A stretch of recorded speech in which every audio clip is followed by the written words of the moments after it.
মমতা বন্দ্যোপাধ্যায় যতদিন বাংলার মুখ্যমন্ত্রী আছেন ততদিন তৃণমূল ফ্রন্ট ফুটেই থাকবে।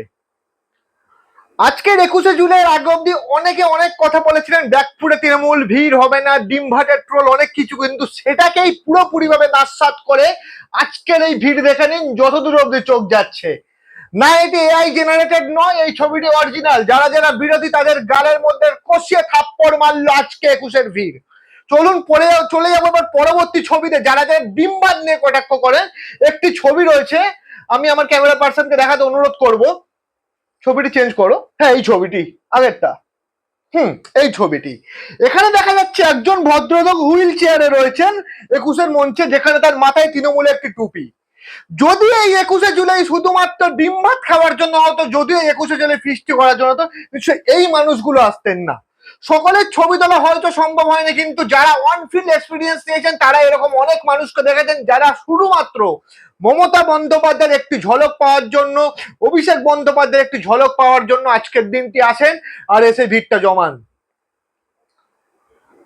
আজকের এবার তুলে ধরবো আপনাদের সামনে কিছু বক্তব্য মমতা বন্দ্যোপাধ্যায় এবং অভিষেক বন্দ্যোপাধ্যায়ের, যেখানে যেখানে দিদি আজকে বলেছেন আমাদেরকে যে বাংলা ভাষার যদি কাউকে গ্রেফতার করা হয় দিল্লি অব্দি আন্দোলন হবে। এবার কেন বলেছেন এই কথাটি দিদি? কারণ আমরা জানি কিভাবে বাঙালিদের উপর অত্যাচার চলছে নানা ধরনের রাজ্যে। কোথাও আসামে হেমন্ত বিশ্ব শর্মা বলছেন যে যারা বাংলা কথা বলে তারা বাংলাদেশি, আবার কোথাও দিল্লিতে বাঙালিদের উপরে অত্যাচার চলছে, বা অন্যান্য রাজ্যে, বা উড়িষ্যাতেও। উড়িষ্যা আমাদের প্রতিবেশী রাজ্য, যেখানে কিনা বাংলার থেকেই বেশিরভাগ ইনকাম আছে, যখন পুরীর টুরিস্ট বাংলারা যায়। কিন্তু উড়িষ্যাতেও বাঙালিদেরকে আক্রমণ করতে একটা বার ভাবছে না সেখানকার বিজেপি সরকার এবং বিজেপির ক্যাডেটসরা। এরপরে চলে যাই অভিষেক বন্দ্যোপাধ্যায়ের কথাতে, যেখানে অভিষেক বন্দ্যোপাধ্যায় একটি কথা বলেছেন যে ইডি আর ইলেকশন কমিশনের ভয় দেখানো হয়, ইডি দিয়ে বারবার করে নেতাদেরকে তোলানো হয়েছে, কিন্তু আজ অব্দি কি কিছু প্রমাণ হয়েছে? কিছু প্রমাণ হয়নি। উপরন্তু কিন্তু আমরা বেশি ভোটেই জিতেছি, কারণ মানুষ আজকে বুঝে গেছে যে ইডি আর ইলেকশন কমিশন শুধুমাত্র বিজেপির একটা পুতুল, কেন্দ্র সরকারের একটা পুতুল।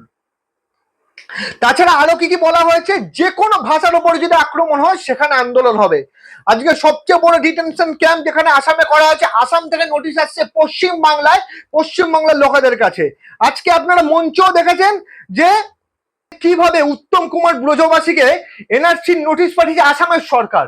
কি করে সাহস হয় একজন বাঙালিকে নোটিশ পাঠানোর আসামের সরকারে, যে কিনা থাকেও পশ্চিমবাংলায়? তার বাপ ঠাকুরদা থেকে প্রত্যেকটা ডিটেল দরকার হয়েছে, তারপরে পাঠানো হয়েছে। একটি বড় ডিটেনশন ক্যাম্প বানানো হয়েছে আসামে, যেখানে বাঙালিদের প্রত্যেকটা দিন অত্যাচার করা হচ্ছে। এর জবাব কে দেবে? আজকে বিতান অধিকারীর বাবা মাকে নিয়ে মমতা বন্দ্যোপাধ্যায় স্টেজে আছেন, যেই বিতান বাবু দেশের জন্য পেহেলগামে হামলার সময় প্রাণ দিয়েছিলেন, এবং তাকে তুলে দেওয়া হয় দলের পক্ষ থেকে 1 লক্ষ টাকা করে তার বাবা মাকে।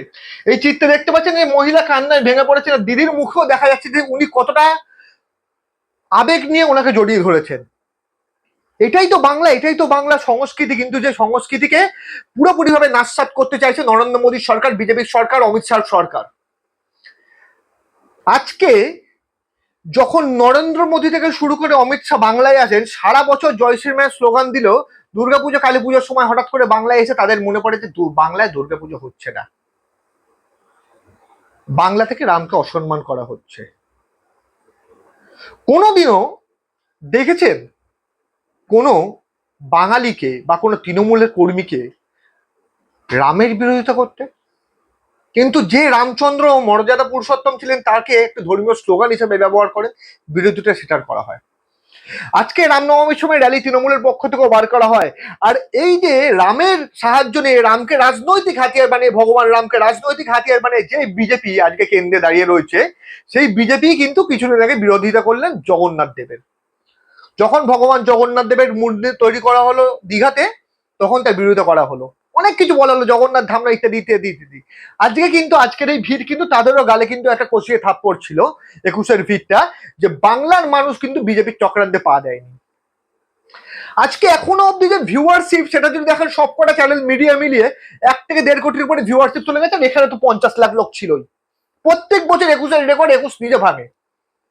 সুতরাং যারা যারা মমতা বন্দ্যোপাধ্যায়কে ট্রোল করেন, যারা যারা অভিষেক বন্দ্যোপাধ্যায়কে ট্রোল করেন, যারা যারা তৃণমূল কংগ্রেসকে ট্রোল করেন, তাদের একটা জিনিস ভেবে রাখা উচিত যে এই ভিড়টা কিন্তু শুধুমাত্র আপনাদের সকল হ্যাশট্যাগ ডিম ভাতের ভরসায় আসে না।